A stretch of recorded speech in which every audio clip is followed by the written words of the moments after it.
ओम श्री गुरुवे नमः। प्रणाम भगवान।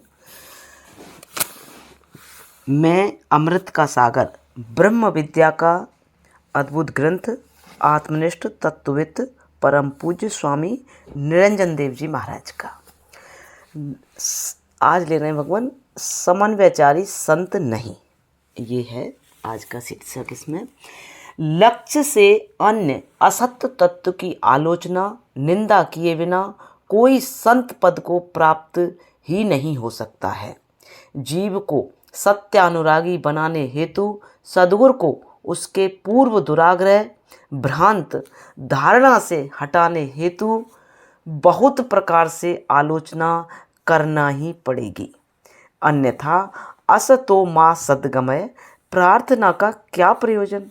बल्कि जिन संतों ने अपने लक्ष्य वस्तु से पृथक की आलोचना निंदा नहीं की, वे सद्गुरु तो दूर रहे, गुरु कहलाने के भी अधिकारी नहीं है, क्योंकि वे जिज्ञासु की सत्य के प्रति अनन्य भक्ति नहीं करा सकेंगे, उसे राजमार्ग पर निर्द्वंद रूप से नहीं चला सकेंगे।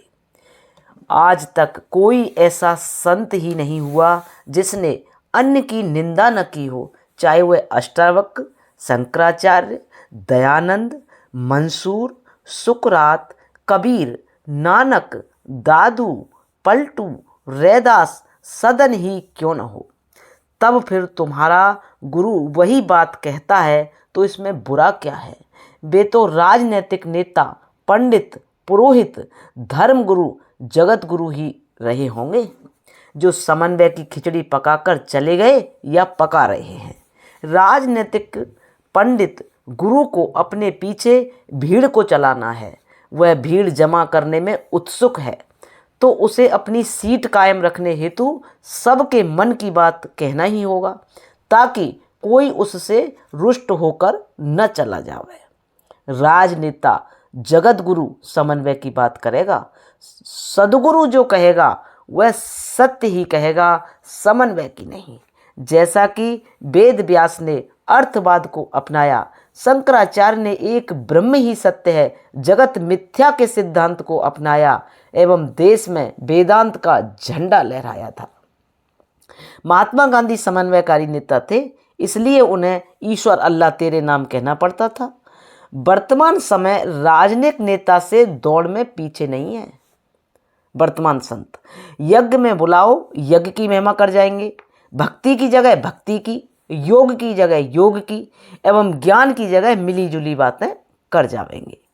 जो ईश्वर अल्लाह, महावीर, कृष्ण, राम की भक्ति का समन्वय करने लग जाएगा, उस गुरु के शिष्य किसी मंजिल पर पूर्ण श्रद्धा एवं शीघ्रता से आगे नहीं बढ़ सकेंगे, क्योंकि उनके लिए चारों तरफ बराबर सही रास्ते हैं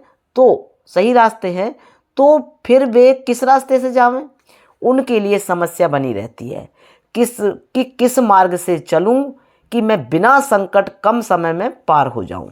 इसी कारण लोग उपासना गृह में सभी मूर्ति, सभी धर्म ग्रंथ, सभी प्रार्थना, सभी जपादि का तालमेल बिठाए रहते हैं, परिणाम में वे कहीं नहीं पहुंच पाते हैं।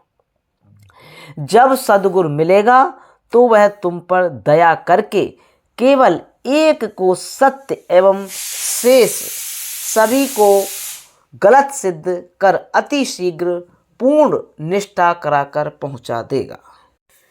जब सद्गुरु, प्रणाम भगवान, आपको कोटि कोटि प्रणाम।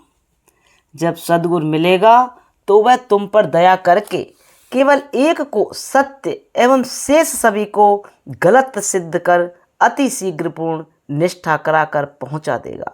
जो यह कह सके नान्या पंथा, अन्य कोई इसके अलावा मार्ग ही नहीं है, और यदि गए तो मर जाओगे, ऐसा भय कराने वाला ही सद्गुरु हो सकता है। राजा, गुरु, वैद्य यदि प्रजा, शिष्य रोगी के मन की बात करे एवं सत्य से डरे तो राज्य, शिष्य तथा रोगी का अति शीघ्र नाश ही समझें। प्रणाम भगवान।